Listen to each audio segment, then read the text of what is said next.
gave him an introduction, who I am, what I'm doing here, and then we're going to find out who you are and what some of your expectations and it's really to just give it a sense of who you are, where you are at the moment in terms of your teaching and learning and in terms of using the Vutela as a teaching and learning tool. So, brief introduction, I'm Najma. My colleague Sheila was going to take this group and I was going to facilitate the second workshop. But we've... Sorry? Say your name again? Najma. Nudge. Wink, wink. Nudge. You can just call me Nudge if you want, if it's easier. Pronounce it like you do. Okay. Yeah, so I work at SADI. It's the South African Institute for Distance Education. I was at UJ for, 7 years and worked there as an instructional designer. Moved to BITS briefly, and my colleague Derek, well over here, we worked together at BITS. Also as, it was not called an instructional designer, but a what? Learning designer. A learning designer. But it changes its name very regularly. Yes, it does, in fact. So then I moved to the Independent Institute for Education. It's private higher ed. So I've been in public higher ed, private higher ed for about a year and a half, almost 2 years, in fact. The IIE is, Vega, Varsity College, Rosebank College, and Design School for Southern Africa. And they also then I reverted back to an instructional designer, and then moved to SADI where I do, I'm a program education specialist, so I do lots of evaluation studies, instructional design, learning design, whatever you want to call it, research and so forth. So today I'm basically here to help you think through how you're going to design your modules, specifically for the online environment. Okay, so the VUT, at VUT you do blended learning, which is basically a face-to-face component and an online component. So blending those two. But what you blend and how you blend is very important. So we're going to be talking about the thinking behind putting activities online, because we want to get away from basically putting... Following the recent incident, the building has now been given the all clear. The alert is now over. Please return to your place of work. Oh, hi. Well, we mean to be outside. It's the water situation. Oh, okay. Anyway, so enough about me. Just to give you an outline of what we're going to do today and tomorrow, the 2 days. Obviously this is not cast in stone. We'll see how it goes. Okay, some things will take a little bit more time than others. We're flexible in that way. We'll see what the need is, and every group is different, so we'll go with what the group or how the group works and what the need is. But we're basically going to look at your open learning principles and approach. So we advocate an open approach where you don't only open up your activities or your resources, but you actually open up your practice. And that can be a very uncomfortable space to be in, and so I'm not saying everything has to be open. And when we say open, we mean sharing your teaching methodologies, sharing your resources. It's basically your team teaching and putting it out there for everyone else to comment maybe, or to add to it. So that's what we mean by the open learning principles, but we'll have a closer look at that and also then an approach to blended learning.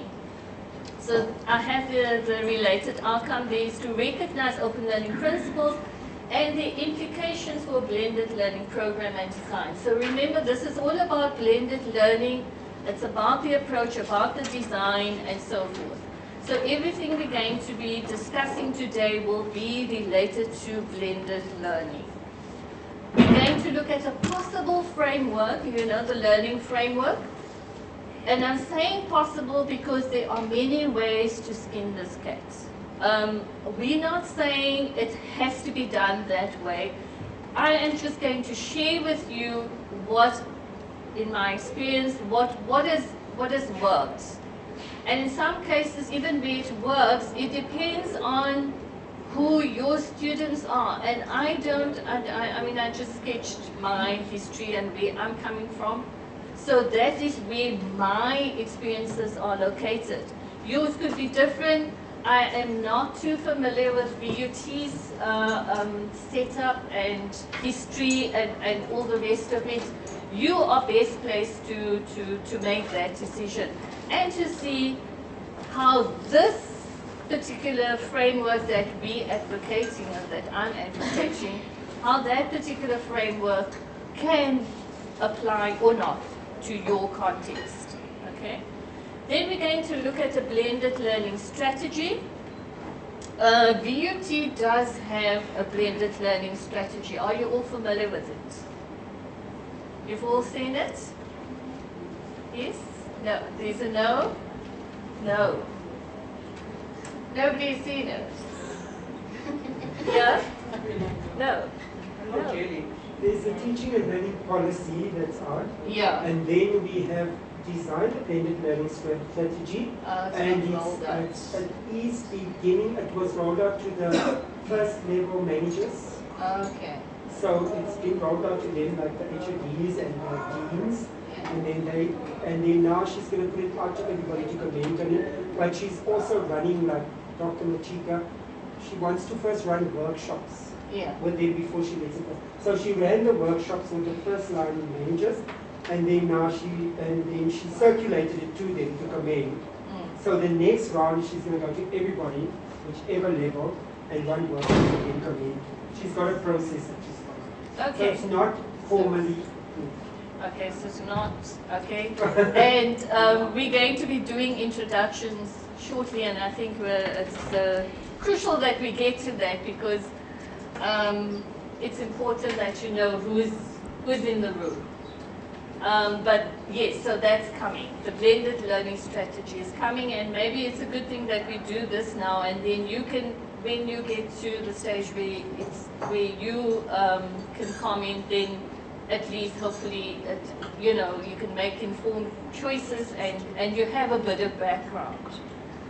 So after the blended learning strategy, at the end of today, what we're hoping, and that's just what we're hoping to do for today, it's proposed outline, we can see how it goes. So then we start thinking about your course structure, because the product that we want at the end of these 2 days is maybe a set of activities. It could actually only be one, at least if we get to one activity that you're going to then use for next year. I believe that we want to get your modules ready for first semester next year. So at least come up with something concrete. You know, I'm working towards my course for next year. So that's hopefully by the end of today, so that it's not just talk. I mean, I don't like to go to a workshop where you talk, but you go away, and while you're talking, it all makes perfect sense, and then when you go off on your own, and then you know you sort of struggle to implement. So we want to do the actual activity here, starting today. Tomorrow, that's basically, my apologies, I see the next one-day workshop. So all of those things we're actually going to do over the 2 days. Okay? And if you look at, maybe we should look at the workshop outline. Okay, you will see that all of those we're going to do today and tomorrow. Okay, so blended learning strategy we actually doing tomorrow. Okay, and then after these 2 days, this is the 2-day workshop. There is another 1-day workshop that we want you or need you to commit to. And during that 1-day workshop, we will do Vutela, we will look at the tools, the thinking behind the tools, what is possible in Vutela, why would you use a journal instead of a blog, why would you use a quiz, and those kinds of things. So we will look at your actual Blackboard, Vutela course. You know the difference when I say Blackboard with Vutela? Same difference. Same differences. Blackboard is the learning management system that you're using. Your pet name here at BUT is Vutela. Like for instance at UJ it was EduLink, but it's Blackboard, it's the same system. They called it EduLink. I think at UP they call it ClickUp. Okay, so we essentially talking about the Blackboard learning management system. Okay, so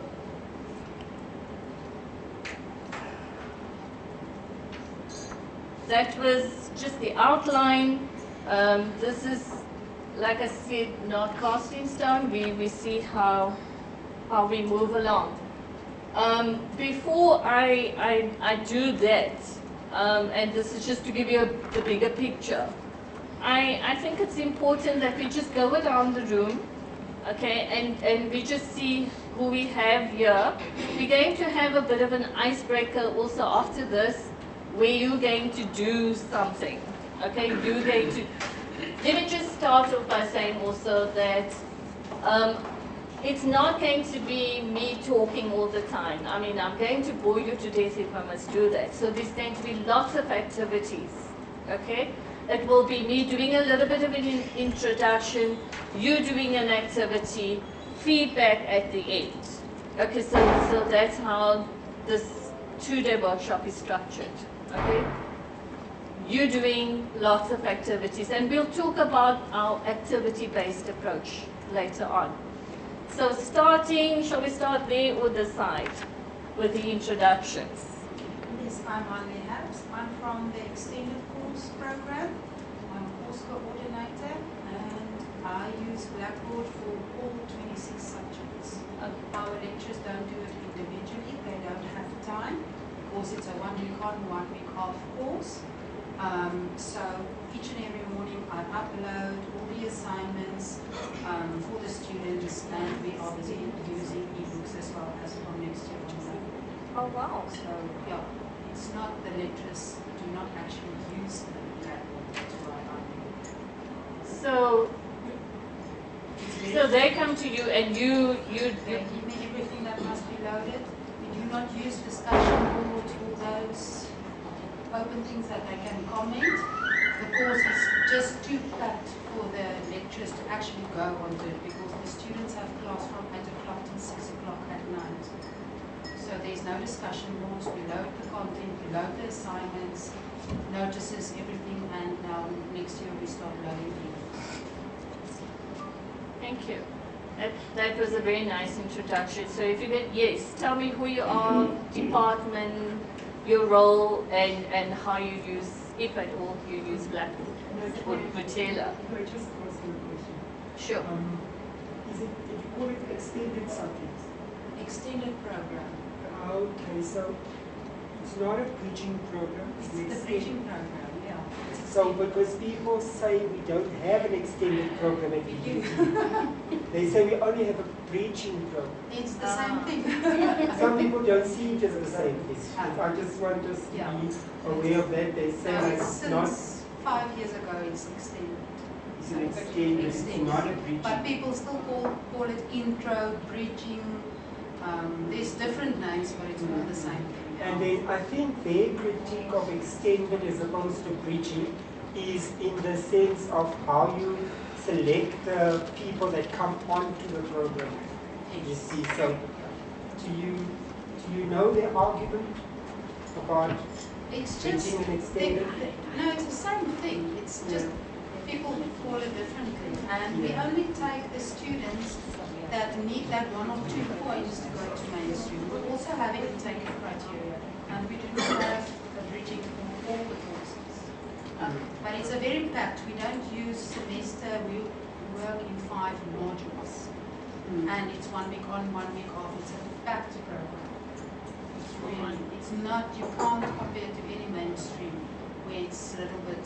The students are really active from 8 till 6 at night. I'm so glad you're here. Thanks very much. Yeah, I think the two of you need to have a conversation maybe a little later. Alvira Fulvin from chemistry. Sorry? Alvira Fulvin from chemistry. Chemistry. Yeah, I'm running the Blackboard for our courses. I'm responsible for our department, but I'm not getting much buy-in from the analysis. I said to them, I'll build it for them, just bring me material and tell me what you want. The activities like that. Last semester I've put in the classical books on Blackboard and it's well, it's even the students, the buying is so slow. Now they can go this smart to just activities online, and the good students that do it, the bad students that really need to talk to them. So it's always the ones that are active in class or active on Blackboard. Yeah. And I think we will talk about, you know, that aspect of how do we, the buy-in, you know, the problem of buy-in and how do we get them to engage. It has to do with the approach as well. So we'll talk about those things. Thank you for mentioning that. One is from yes department. I'm not yet well placed with this Blackboard. I have to be frank. So I haven't used it much. I just hope by the end of this workshop, I'll gain something so that I can also use it. Okay, thank you. And thank you for your honesty. I mean, when we talk about open learning principles, it is about that vulnerability because you're actually putting yourself out there and saying, you know, this is where I am. And you're allowing other people to come into that space and hopefully help. And that's the whole idea of being open. Yeah, I think the thing is, again, I'm new in this field. Sorry? I'm new in this. Are you new here as well? Okay, so we're clearly at different stages, so it's good to know, you know, where we are. My name is Joan van Ellevier. I'm also in the mathematics department. I'm trying to teach the students that 1 + 1 is not 3. Okay. I use Blackboard for Mathematics 1 at the moment. I set up 2 sets for Mathematics 1, and we have another subject called Calculation Statistics. And I've set up the Blackboard for that. But I find it very difficult to ask test questions. Yeah.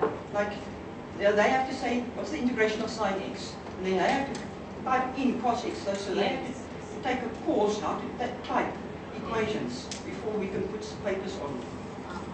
So actually what we use it for, put assignments for them, to give them old test papers, old exam papers and things like that. And they can go to Blackboard and download it from there, and the learner guides and things like that. Well, so there's a particular challenge that we need to pick up on later. We can ask questions, but the types of questions, they have true and false, or things like that.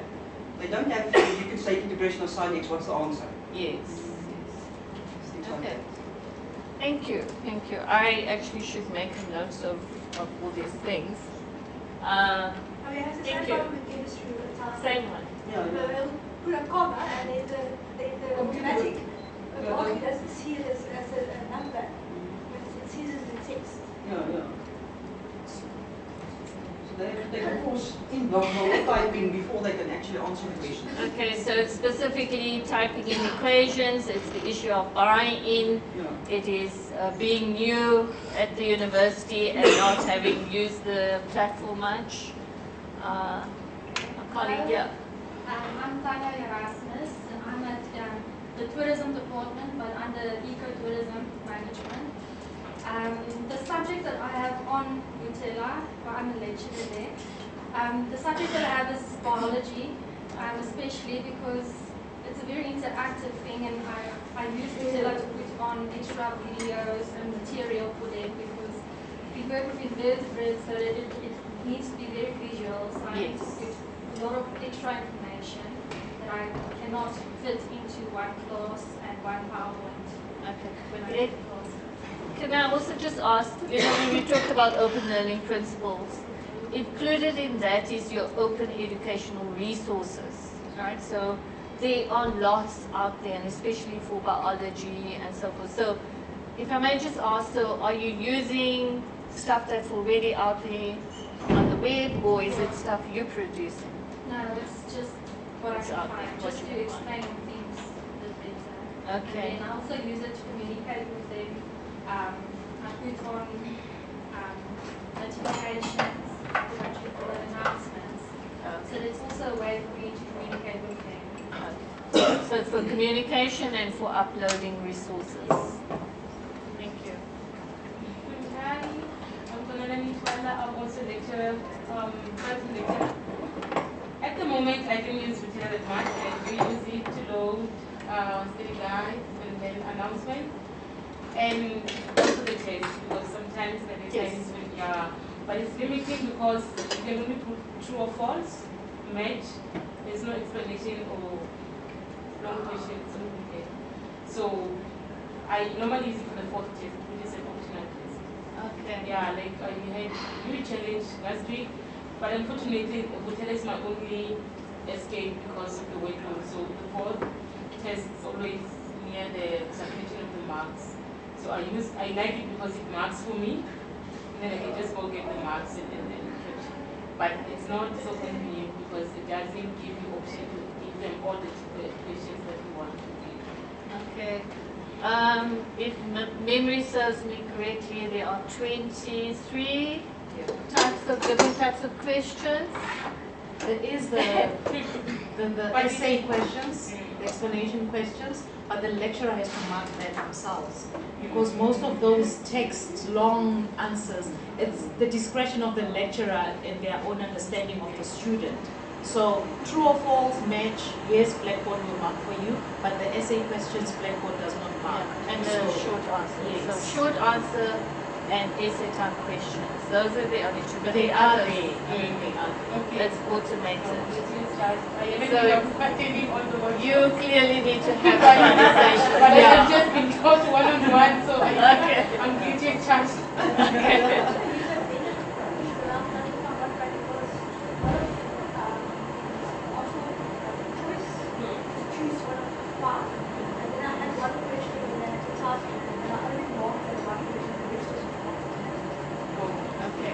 I think you also need to have a conversation. Thank you.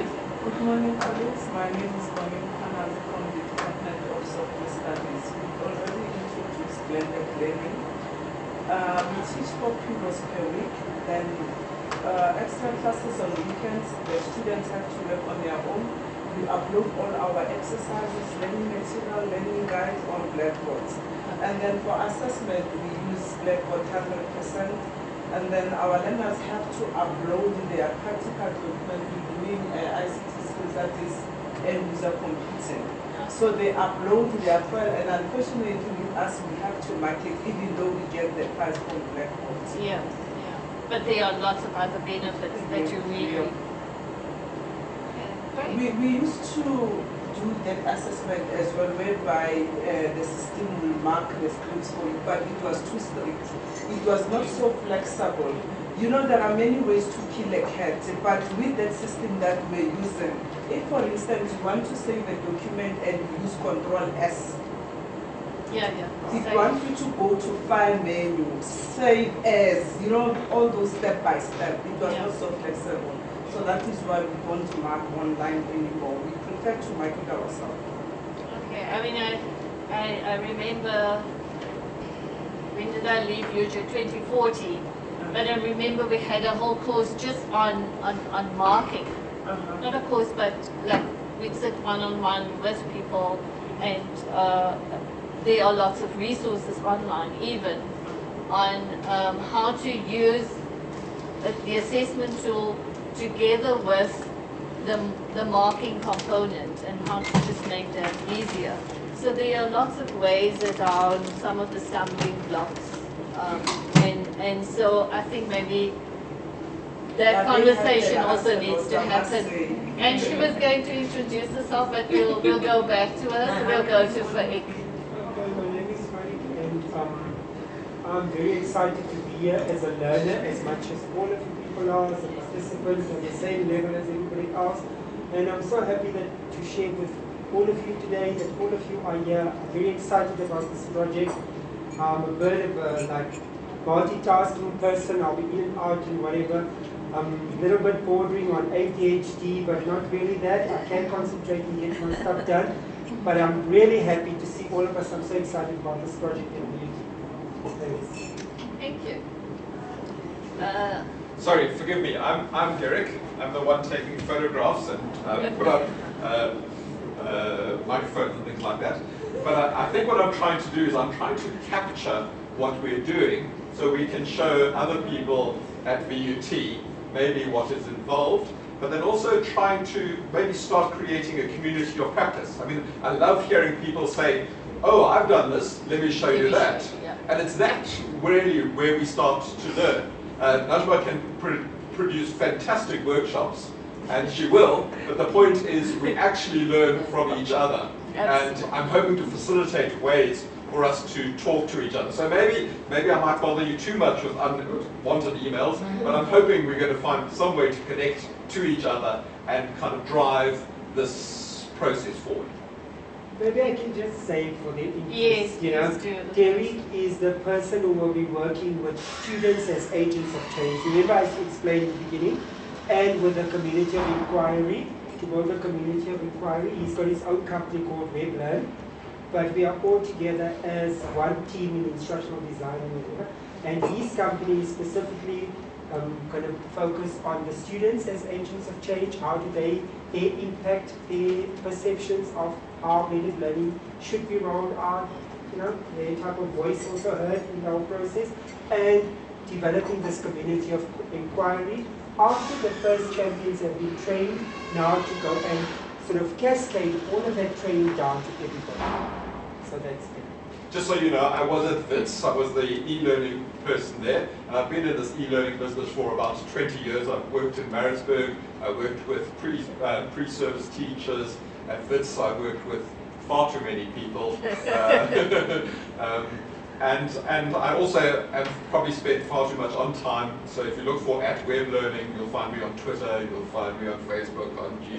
But I'm hoping to make that not just a place where I can show you what I had for lunch, but a place where I can share some of the ideas that we put across and share kind of good practice.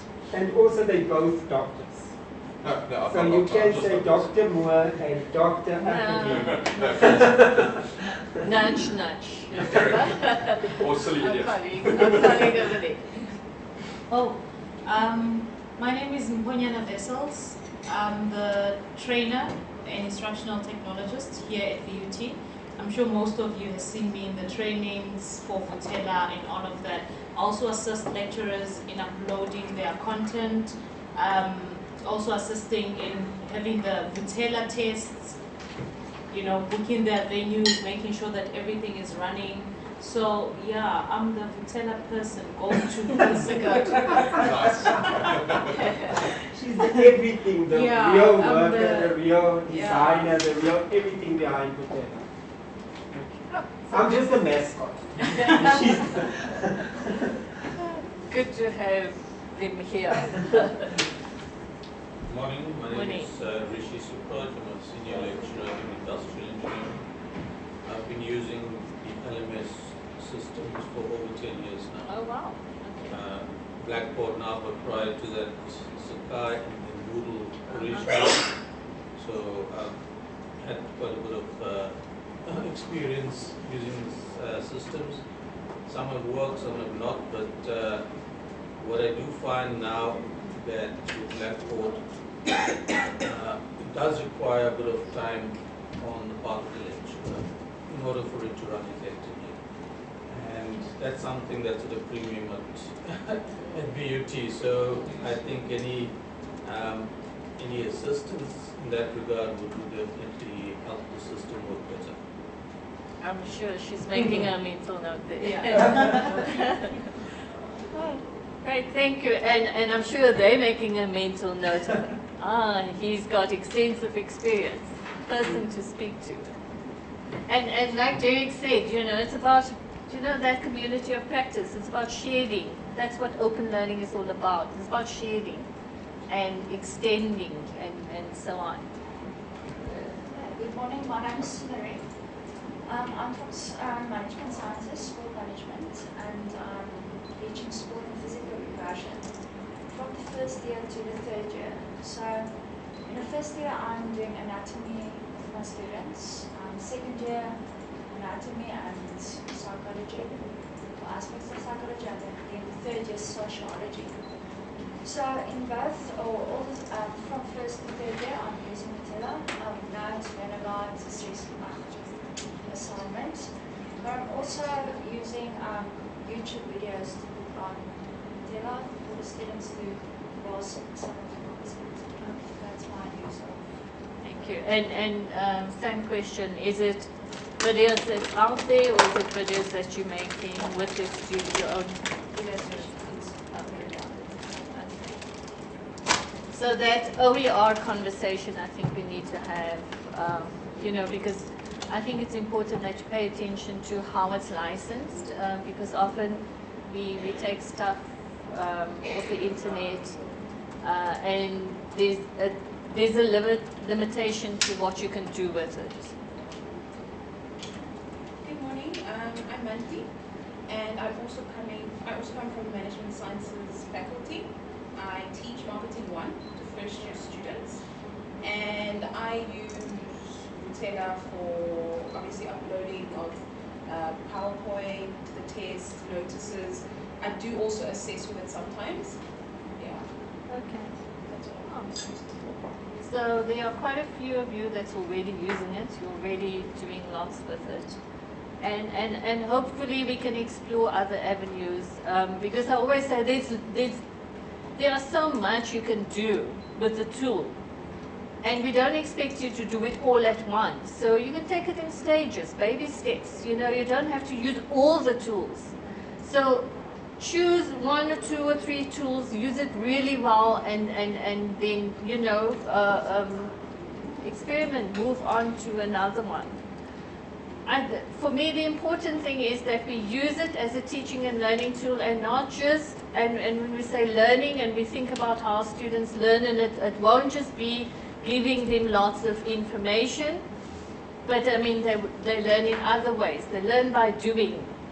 And if you want to use the tool so that they can do or create, that would be great. So we'll explore other avenues as well. But I see a lot of you already, you're uploading your resources, you're giving them videos to look at. We can maybe explore the option of them creating a video and them uploading it. So they're creating a product, and they're not consuming, but they're producing. Good morning, my name is Kirsty Lee. I believe in working smart and not hard. So I've been using, Lovely. I've been using Patilla quite a bit. I've been on a lot of training, so I'm just hoping that by attending this, I can learn, the tools that I'm already using, maybe develop some other tools. Great stuff. Fantastic. Thank you. Good morning. Morning. My name is Ifeanyi Makuve. I'm from the accounting department. I think I use Blackboard, especially only for communicating. Okay. I think my only problem is I'm teaching accounting for other service subjects.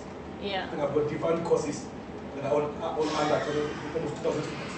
The only way we can only communicate to them only by Blackboard. Wow. So I think we end up in a situation where different lecturers are giving different information to students. So we need a platform where we can only communicate one information to all the students. I see. So Thank you. Blackboard. Okay. Thank Thank you. So quite a few are using it also to communicate with your students. Hello, my name is Marinas. I'm from Civil Engineering Department. My experience with Blackboard is very new.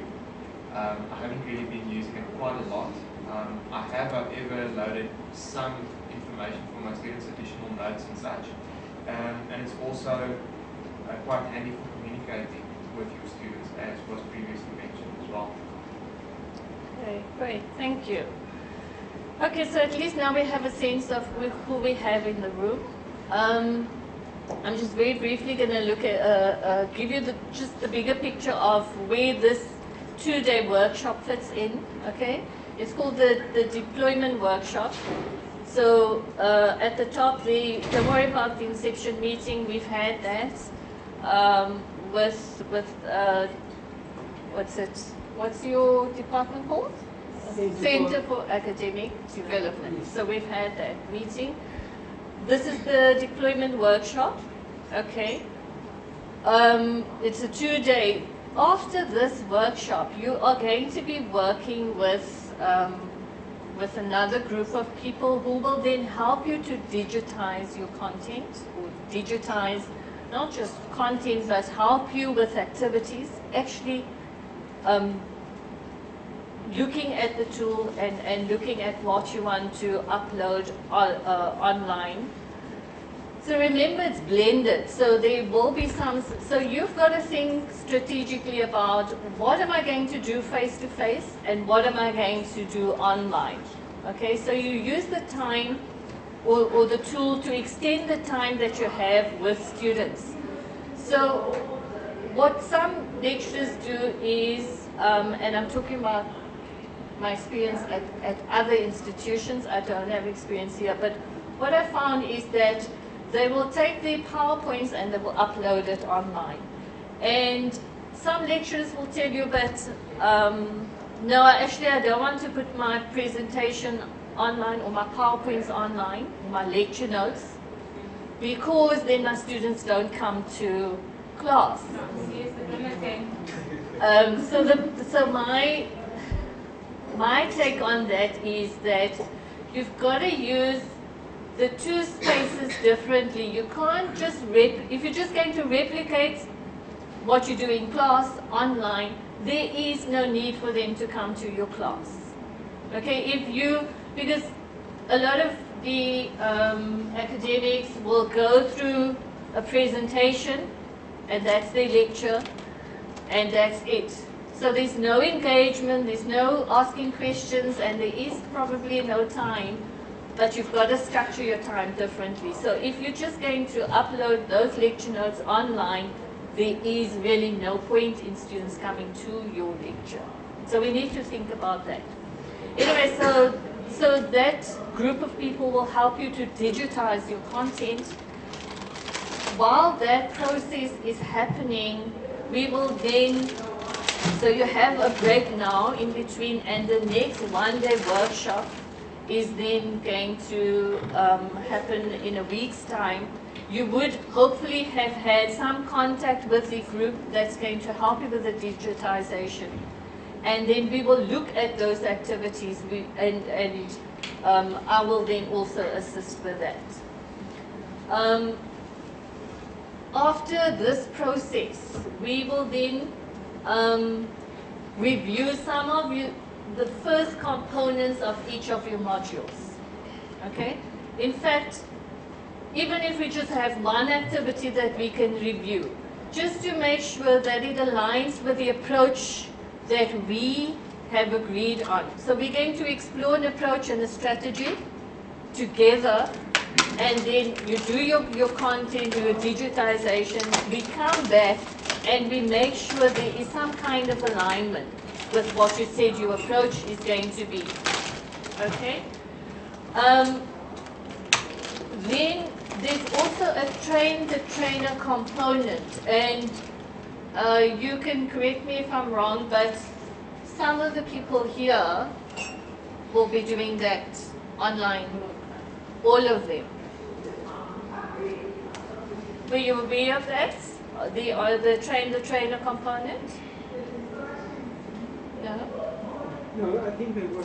They were, in the presentation we had, there was the, remember the 3 phases. It's the deployment, digitization, then train the trainer. Yes. Blended learning facilitation. Yes. Okay. The reason why we like maybe when you people did your proposal it was train the trainer, but for their personal purposes it's just blended learning facilitation. Although they may be able to train others, it's not a part of their formal job description, so we're not saying they're going to be trainers that really train others. We will still be doing I see, okay. And, but that option is there if they want to? Blended facilitation. Yeah. Okay. Okay, so that component is then going to happen around about the 8th of November. It's an online facilitation course. And so I will be facilitating that as well as my colleague Fatima Rahiman. She will, there'll be 2 facilitators on that course. It's over a 4-week period, and we'll talk about that I think towards the end of tomorrow, just to make sure that you know what's coming. Okay? So the online facilitation is meant to help you think through how, when you design your course, so you will be experiencing the course as a student. And I think it's really valuable to experience the learning as a student, because then you put yourself in their shoes. When you, for instance, give them activities, you know the time constraints that you have, and so you will be conscious of that. Okay, I can't do 10 activities in 1 week, knowing that, you know, they also have lives, they also have other commitments, and so on and so forth. So you will be experiencing that as a student. Okay, are there any questions or comments at this point? I want to just also say, like, other things that will come up during our discussions is like remote campuses. They're designing something here. Somebody else is co-offering that program somewhere else. How does it all integrate? Are they going to also be following the exact same structure of the module that this person has designed there? You know, those type of considerations that have to be discussed with the HOD. Then things like my workload, I've got a certain, I don't know if it's ever, do they contract in a certain way that says I must have so much face-to-face time, and then now I'm facilitating online, does that count as, can I have less classes, things like that. I don't know exactly, maybe they can tell us, do you have a certain number of hours that you have to be in the class, or is it more according to the outcomes that you have to meet? So how do you structure your time, and how do you, like, for instance, if it's a 10 credit module, then it's your notional hours is times 10, and it's 100 hours. So then you say, okay, I'm going to use so many hours for class time or discussion, so many hours for self-study, so many hours for assessments. Is that how you structure your or have you inherited a type of a structure? Inherited. You inherited. Okay, so what did you inherit? We have amount of hours in class. In class, yeah, but we don't have the ones online. Like, for example, And the students don't believe in self-study. and then I have 12 hours plus 5. So if whatever that I do on Tutela, I do it at my own time, not the one that I have to go to class with the students. The problem is that we are expected to be in class according to a work structure. And if you use Rutella, they tell, I'm talking about like your HODs and your deans, call you in and tell you that this is not a blended learning or this is not an online campus, so you can't put your stuff online. You have to be in the classroom. You can put your stuff online, but you can't Can't not replace have class. can't replace Not the have learning. class. Yeah. They're saying that, like, for example, like last semester, I had a lot of all my assessments online. but I was still in class. And then when the students didn't study for the exams, then I was told it's because I'm doing my stuff online and we're not online.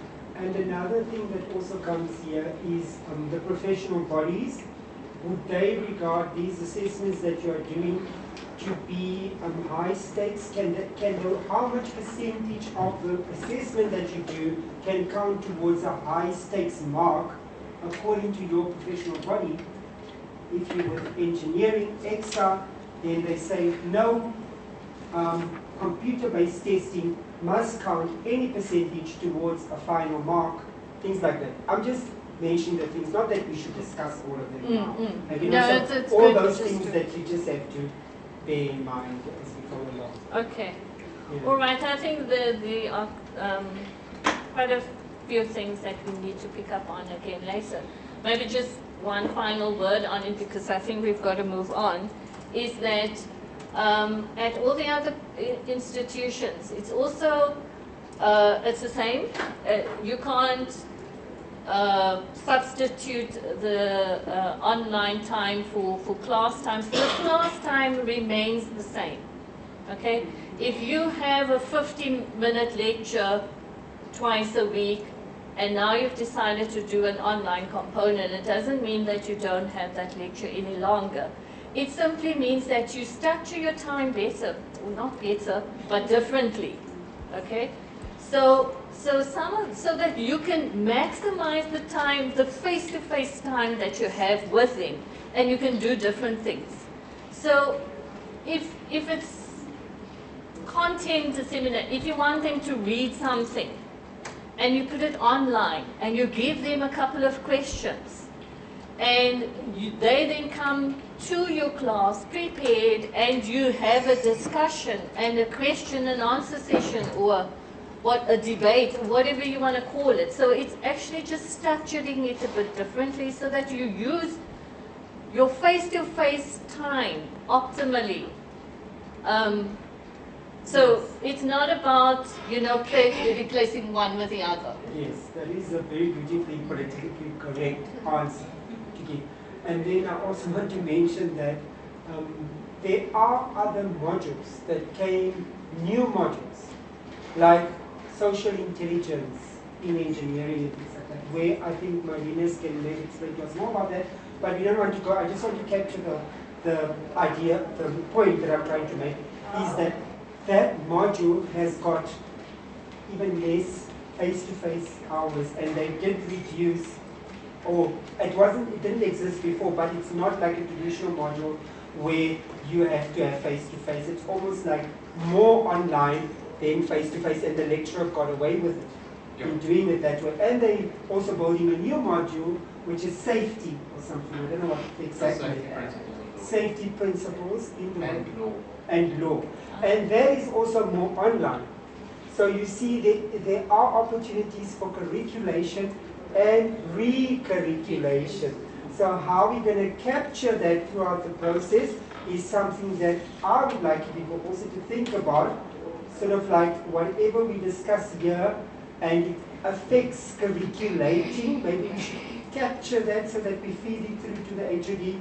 Whatever you discuss in the digitization, and you are actually now doing something new and you're recurriculating, it should be captured somewhere so that it's eventually discussed with your HOD. You yourself, you know that you can't just do something without discussing it with your coordinator and your HOD, but then also how we feed that through to maybe the curriculum department, things like that. Okay, all right, sure. So we only about half an hour, 45 minutes into the session, and we've already discussed so much. Very overwhelming, but my approach always is breathe, think, and then do. And hopefully it will help you, or I'm sure that some of you do that already. Okay, the icebreaker. Maybe what I should have said earlier is have you all downloaded the resources, the memory sticks, the flash disks that I've sent around? Okay, so And if you haven't, it's okay. You can just have a look at your colleague's screen over there. There's something called a learner guide. No, it's a learning design guide. So if you can just go to that folder that you've downloaded and look for the learning resource guide. Learning design guide. Let me just open it.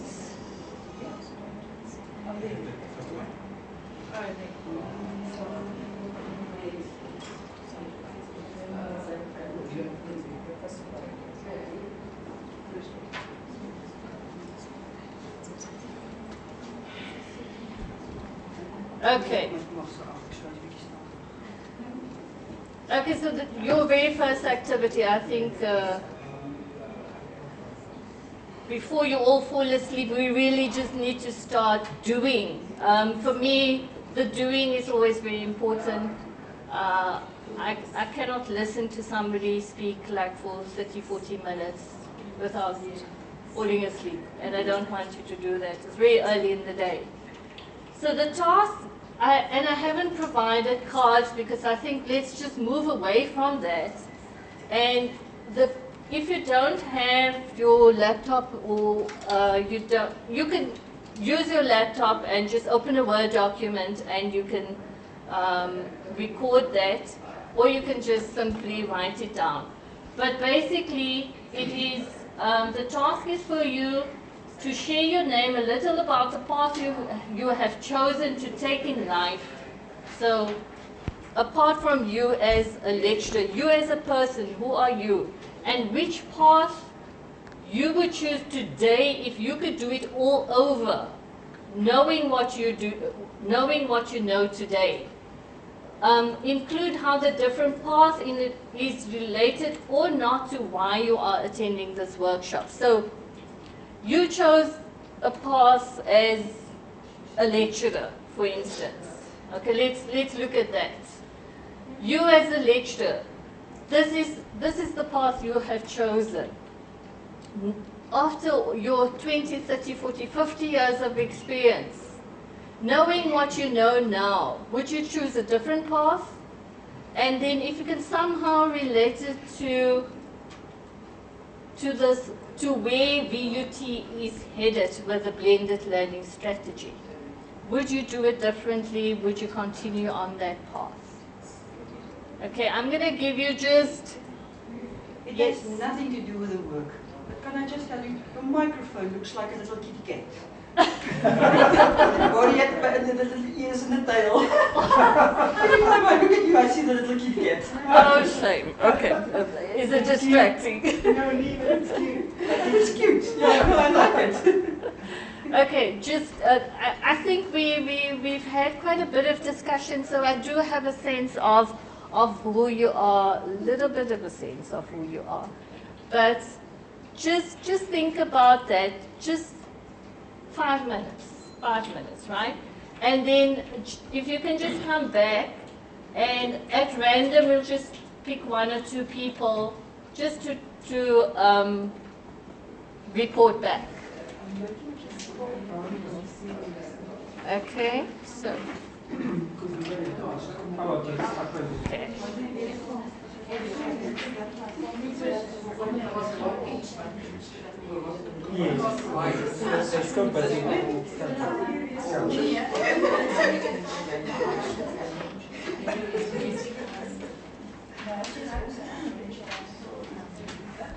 It is 25 past at half past. We'll just have a quick report back. Sure.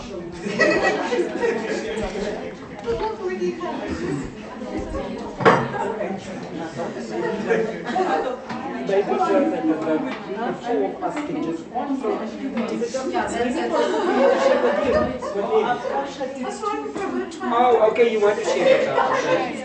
Sure, it's okay. I'll tell you later. All right. Okay.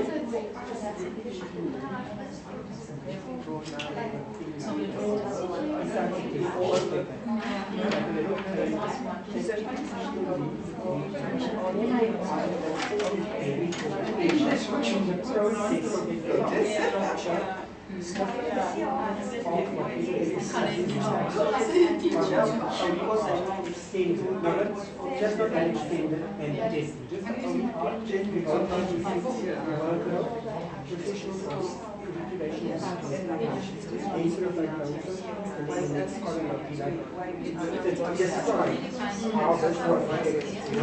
and then describe maybe like what do you think are the implications for another so that go along.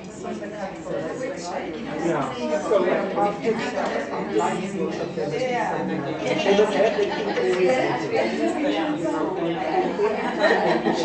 they somehow send me some new information something like that. So then at the end of the process, I can go all of this and then for them and then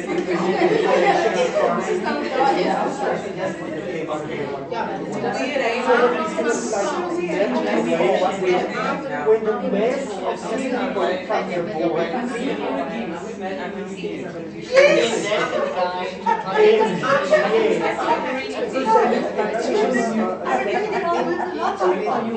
but when it's somebody no, what is the policy say?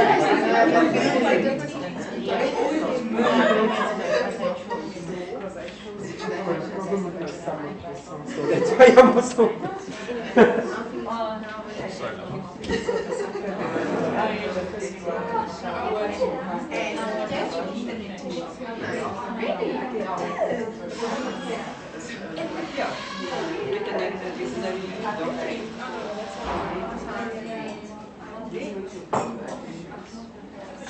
Animals and all of that stuff.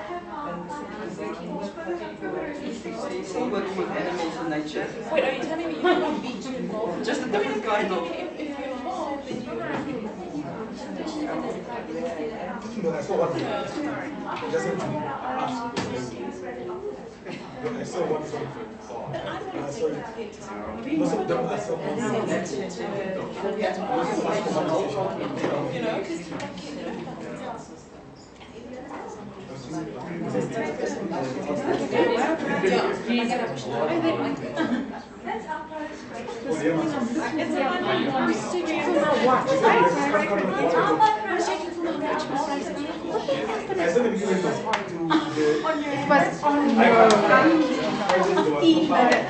you know, And then I get on the off night, an hour and 25 minutes.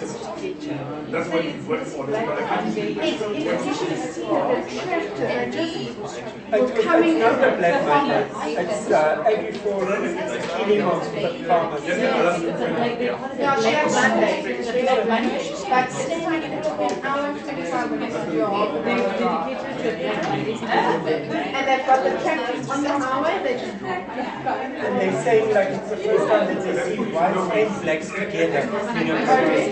Well, it was amazing until I got close down and you couldn't move anywhere else. And drive around. So I'm only taking my car for an hour and 25 minutes. So it feels like see the whole train. So are they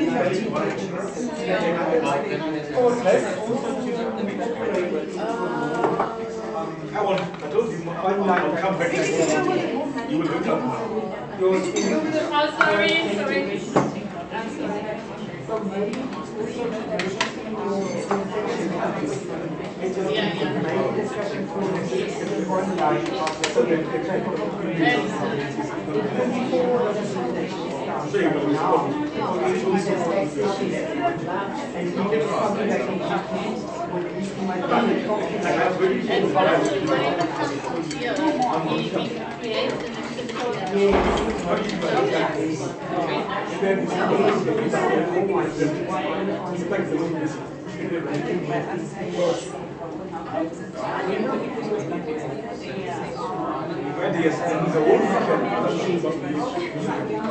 This one is tracking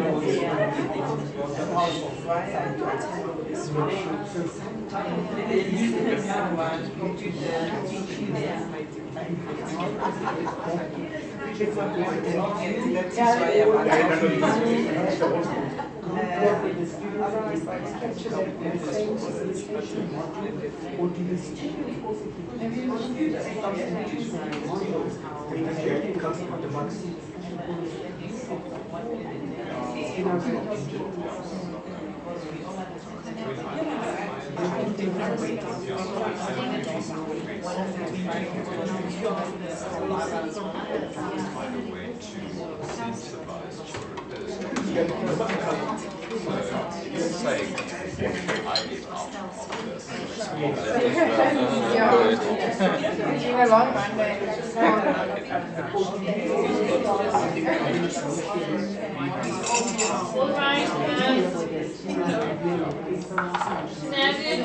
Please, do you need 1 more minute?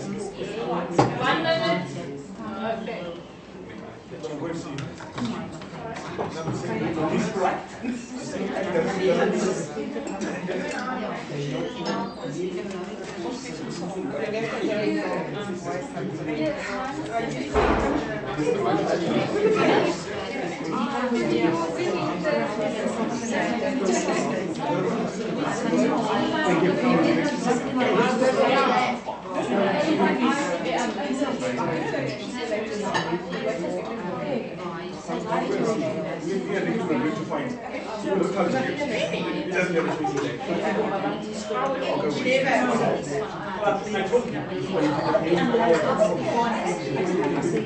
Okay, everybody.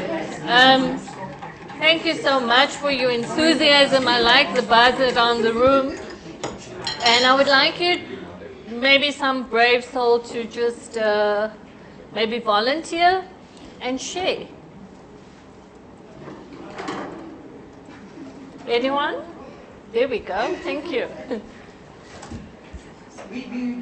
I'm talking about both of us. Okay. Both math lecturers, and we love it. Oh, fantastic. And we will do it again.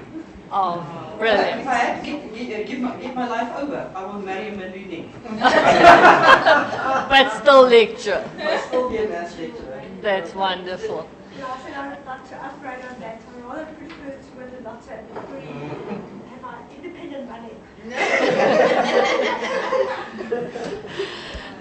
Could I just maybe ask you to just extend it to today, why we're here and where BUT is going? To blend we are in the computer age. So to blend computers and teaching, get them together. It's a natural progression, so you're okay with it. That's brilliant. Thank you. Anyone else? I think personally, I do what I say. I'm not a believer in changing the path. I think once you choose a path, sometimes it chooses you. Okay. I think you then learn, So you think this learn on the road what's happening. And I get to love it. Okay. I think for me, why I'm here is because I'm already doing it with Unison. I'm blending face-to-face and online. Okay. But we haven't done it yet here at Beauty. Yes. I think I know how it works out. Yeah. I'm going to think maybe we can make it work out at Beauty. Oh, brilliant. Yes, yes, I'm doing for the Unison. So they do face-to-face and on. Oh, brilliant.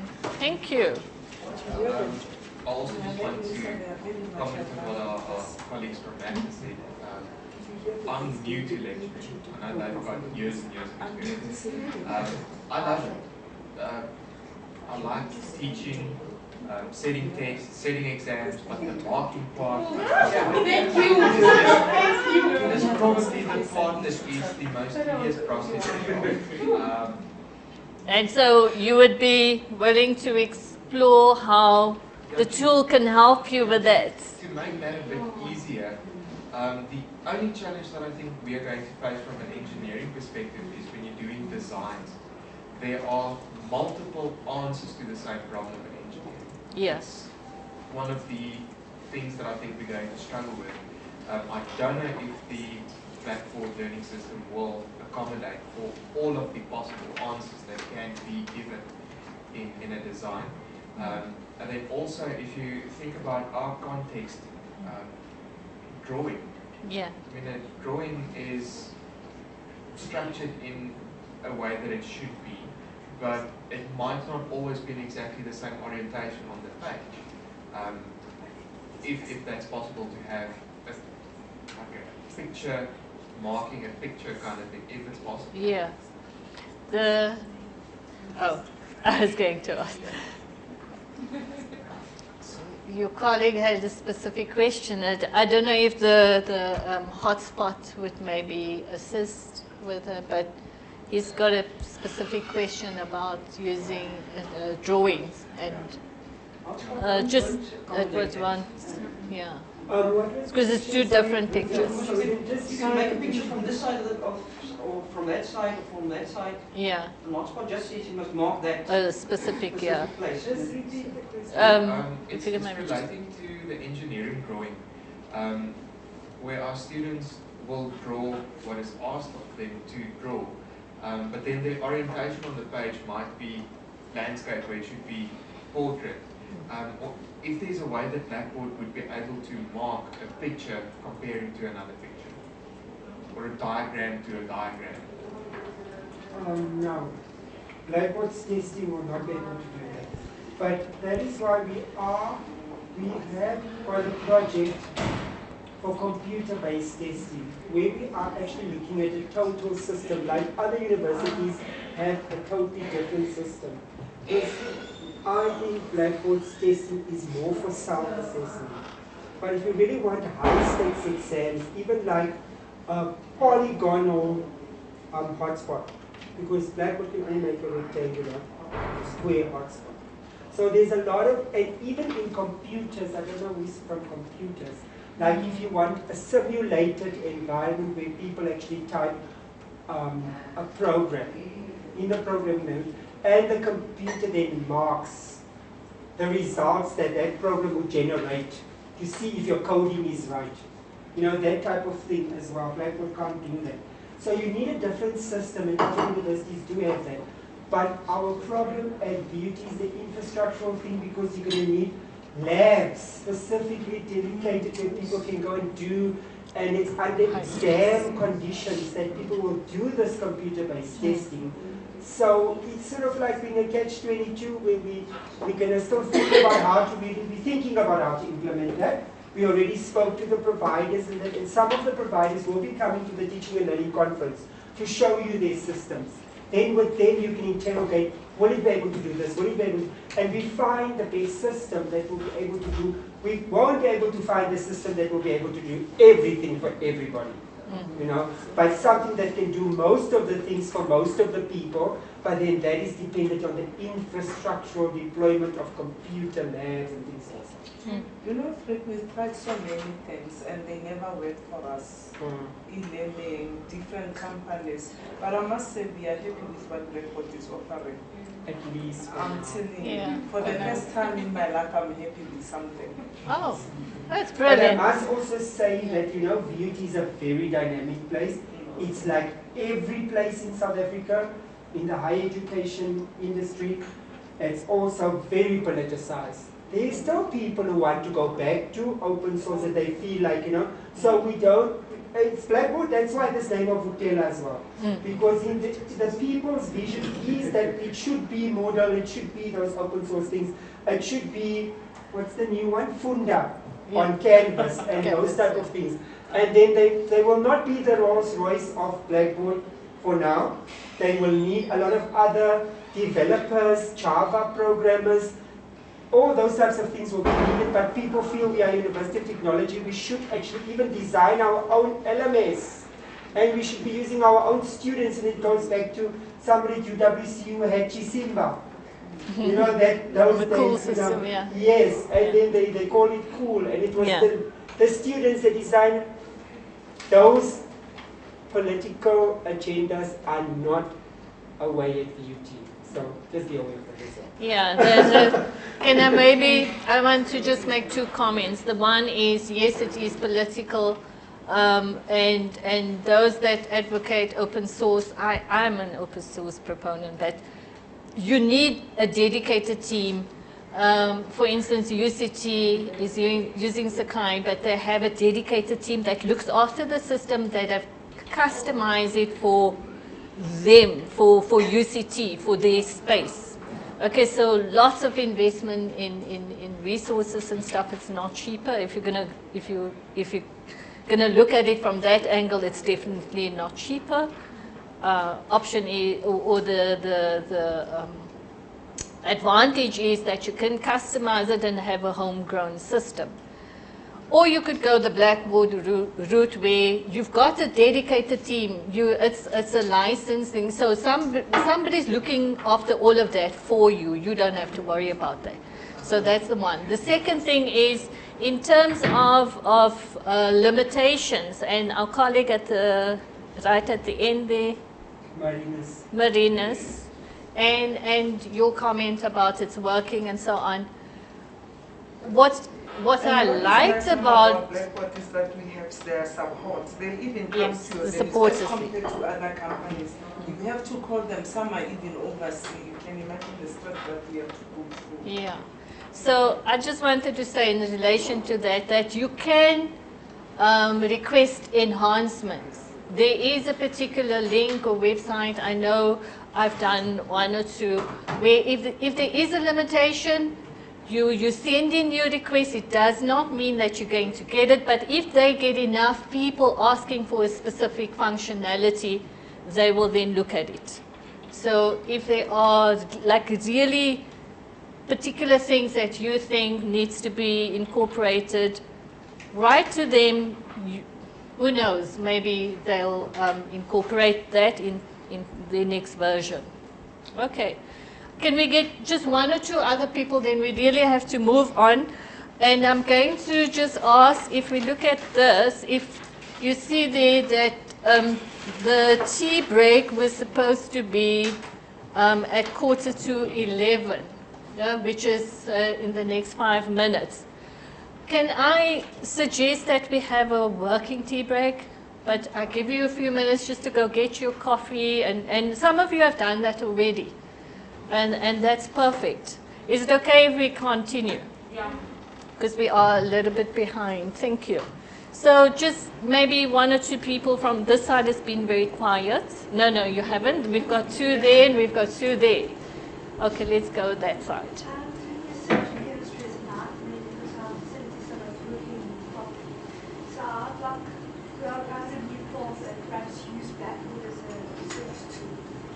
As a search tool. Research. Oh, research tool. Articles, do some study, maybe something. Okay. For yourself, for your students. Well, the students would be the material to work with, or have to give them something. Yeah, and yeah. measure something. Yes. And then write something and publish something. Okay. Have to see if one can do something, so for instance, to enhance in-depth learning, because our students are very superficial in learning. They can recite a recipe without any understanding. So you can do something Yes. Yes. which we think might enhance that deep learning, and then measure did enhance it a lot. Great. I mean, there's lots of possibilities for that. I think we'll give it to Derek. That's his suggestion. Can just comment. Derek. Yeah. So how do we get students to learn deeply?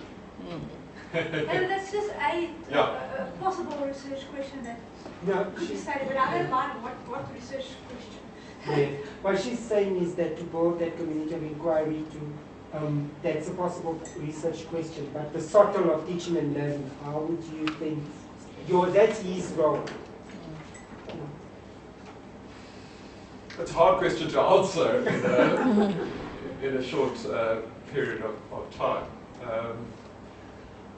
I mean, I think we need to be asking ourselves about student motivation often before we actually try to ask questions about how do we get them to do what we want them to do.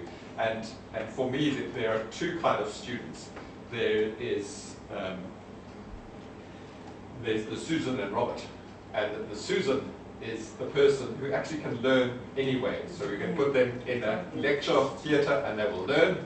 And we can put them behind books and they will learn. And we can throw a video at them and they will learn.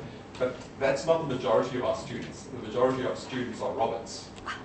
And Roberts learn because they see what the outcomes are, or see what the objectives are, and then they say, okay, what do I need to do, the minimum amount that I need to do to actually pass at the end? And that's a really interesting question, is how do we, because most of us are Susans. We have learned because we like learning. Whereas Roberts, how do we kind of work with those people? And this is where we get something called constructive alignment. And constructive alignment essentially says, is how do you match what your outcomes are with your assessments? And if the two match very well, then the Roberts will have to actually learn. Don't know if that's starting to answer. I've been in a worse problem. Our Susans, they're getting 90% when they are getting to master's level. They don't even know. They've got to apply their first year knowledge. Well, it's not knowledge, they've got, if you ask a definition, they can recite it. Yes. Now you have to use this definition and do something with it. They can't. Yeah. And they're getting cum laudes, yet Things are not internalized. Yeah. I'm talking about, you understand what I'm saying, percentage, the concept of percentage. Yes. I've got a master's level student, cum laude, Yes. doesn't understand the concept of percentage, doesn't understand the concept of an area. Yeah. And I guess you also understand. The concept, you just multiply the two and it's got to be squared something. Yeah. Yeah. No, I mean, I recognize a problem as a school teacher as well, trying to do that.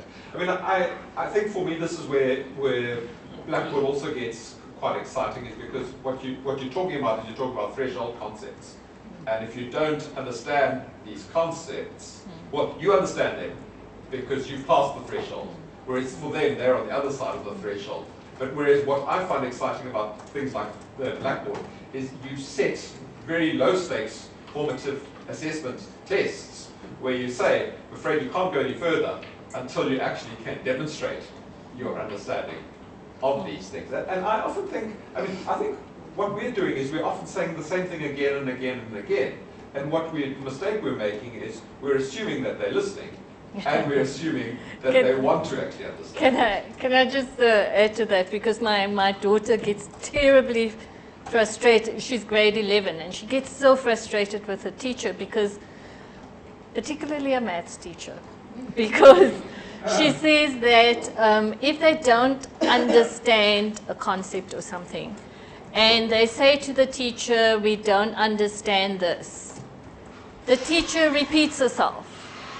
And she finds that terribly frustrating because you've explained it this way, I don't understand.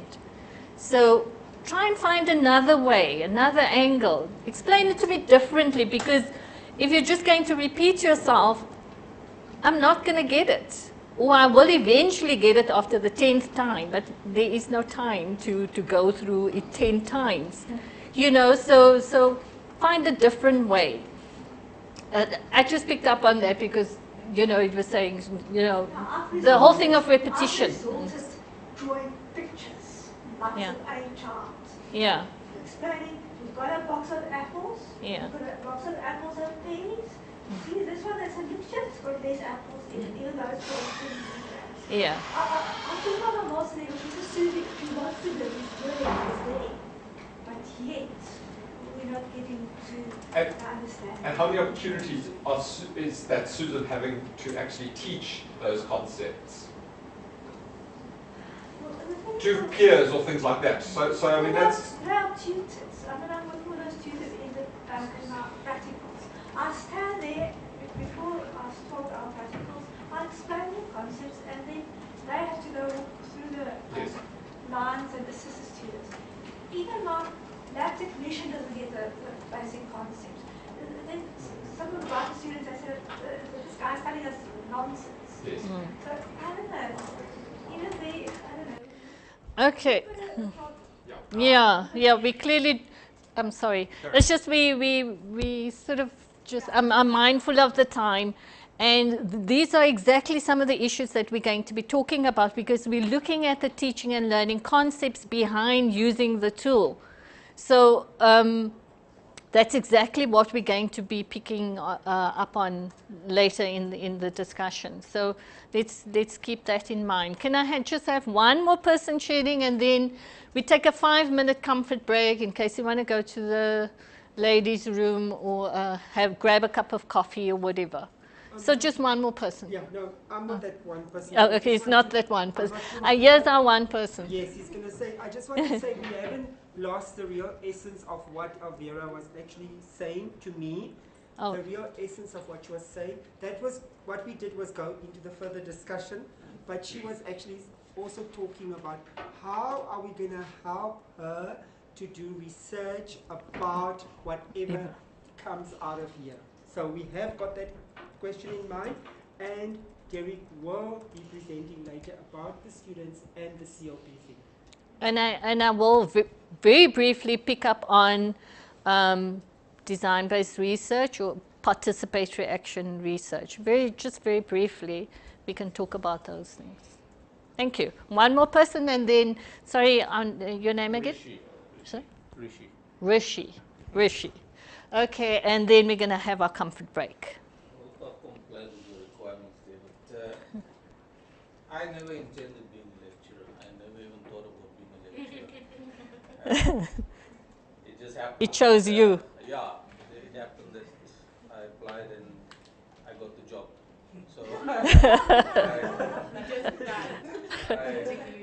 I actually thought that I'll be working in a high-tech environment, research environment like CSI. Yeah. But now that I'm here, I've been here for 18 years already. So 18? Oh, wow. So I've taken the opportunity and I've done my best at it. So I don't see any regret in choosing this path. What I do see going forward from a VUT point of view, I would like to see more strategic direction from VUT. When I originally came here, we were very well regarded in the industry, very high up, but it seems to have faded away, and we need to get this university back up to where we are. So I think we need some good management decisions, good strategic decisions. This initiative is something that is positive. I believe it is definitely a move in the right direction, but we need much more of this sort of initiatives. Okay, fantastic. And maybe just as a concluding remark, I wanted to just get a sense of your buy-in. We talked about our students, there is no buy-in, and I wanted to get a sense from this group what your buy-in is like, because if we're forcing people to do things, and if we force our students to do things, it's not very effective. And if we know that there is resistance, we need to think about how we overcome that, how we get them on board. It is like any relationship. You've got to work at it all the time. And you're going to have different students all the time. You're going to have different colleagues all the time with, different levels of motivation and a sense of why they're doing this. We all have our different motivations. And yes, Derek spoke about communities of practice. So let's look at how we can support each other, how we can bring others on board that's maybe not entirely 100% on board. I think if we can do that for each other, that speaks to the whole principle of open learning. Then I think we can achieve a lot. Thank you. And we're going to pick up on open learning principles when you come back. 5 minutes it is, or shall we make it 10 minutes? Because 5 minutes you can't do anything. It's 10 to 11. Can we be back at 11, please?